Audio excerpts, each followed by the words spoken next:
Today will be day 2 of section 6A. So we are going to finish up the examples.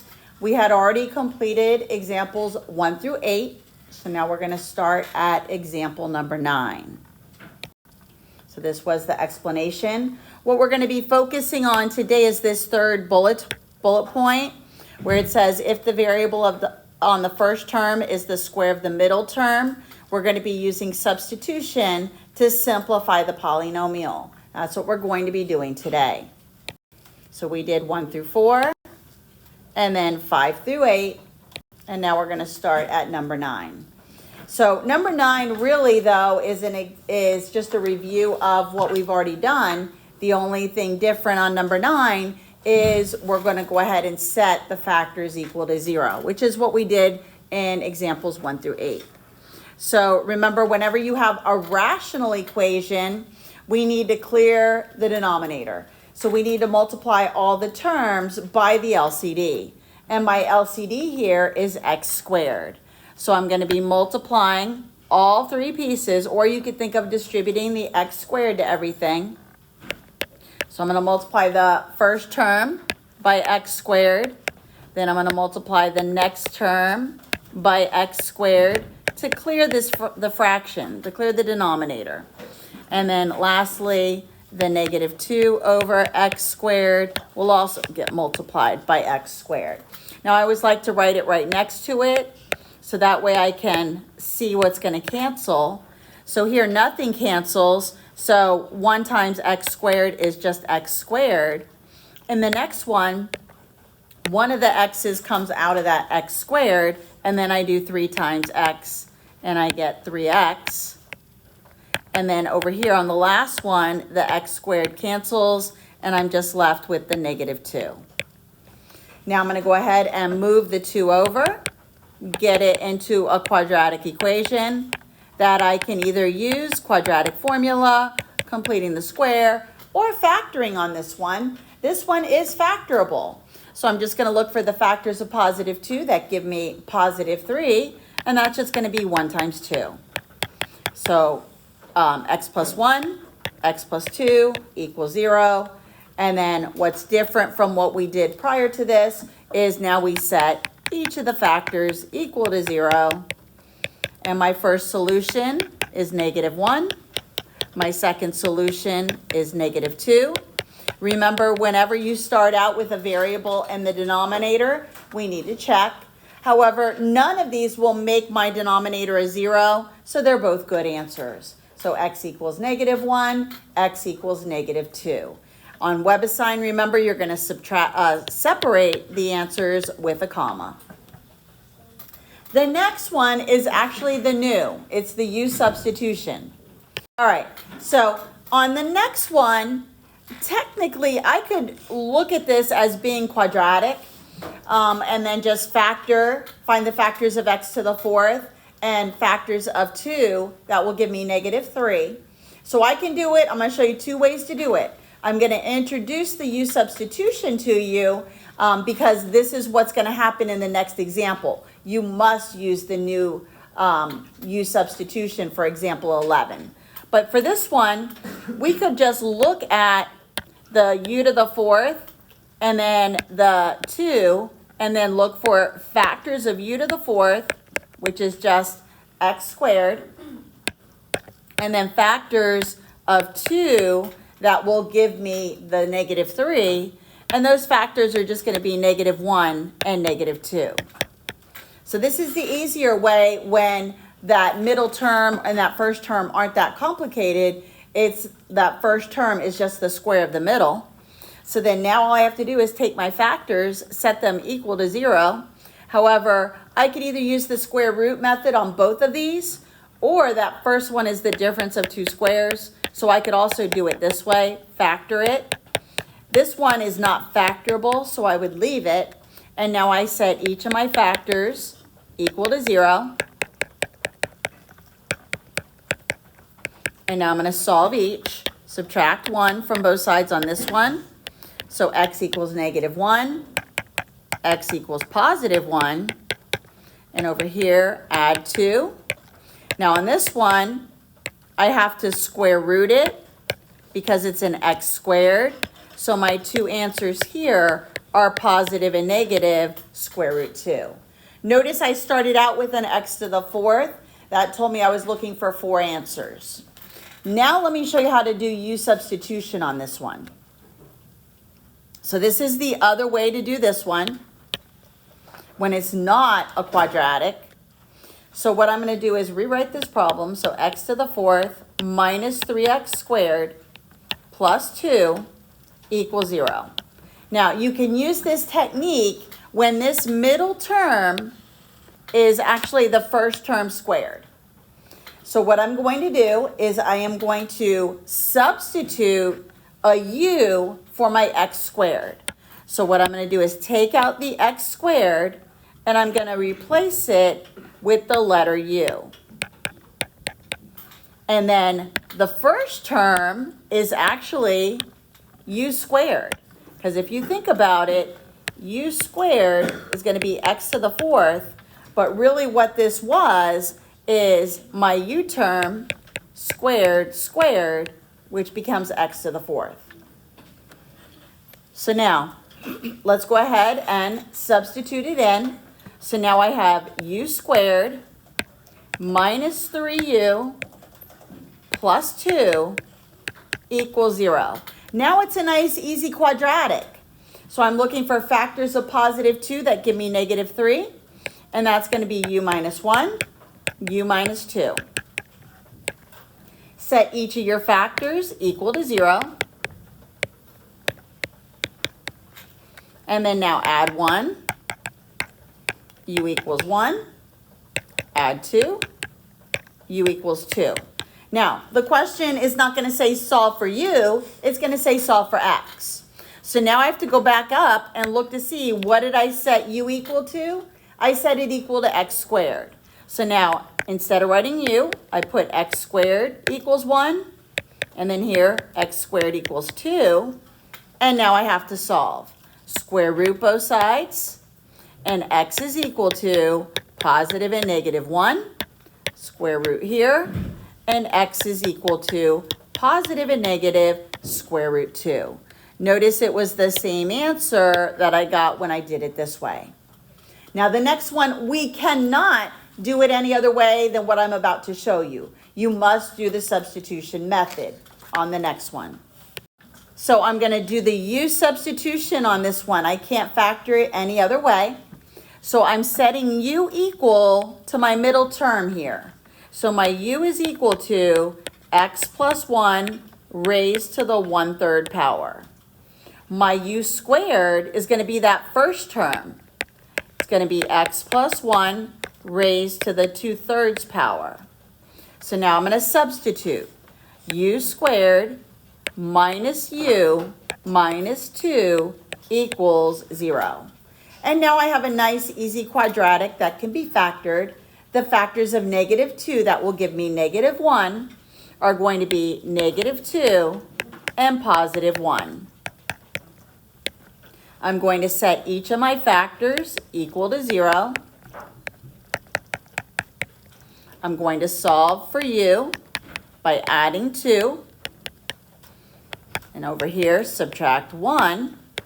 Now remember, I'm not asked to solve for u. I wanted to solve for x. And remember, I need to go back up here to figure out what did I set u equal to? I set it equal to x plus 1 raised to the 1/3. So now I'm going to replace u with x plus 1 to the 1/3, set it equal to 2. X plus 1 raised to the 1/3 equals negative 1. And now I need to solve for x. In order to do this, I'm going to raise both sides to the 3rd power to get rid of the 1/3. This now brings the x plus 1 out. 2 to the 3rd is 8. Subtract 1. X equals 7. Over here, do the same thing. Get rid of the fraction by cubing both sides. And now I'm left with x plus 1 equals negative 1. Subtract. And my other solution is negative 2. Let's try the next example. We're still going to use the u substitution. So again, I'm going to set u equal to my middle term, and my middle term here is the 2x minus 1 raised to the 1/3 power.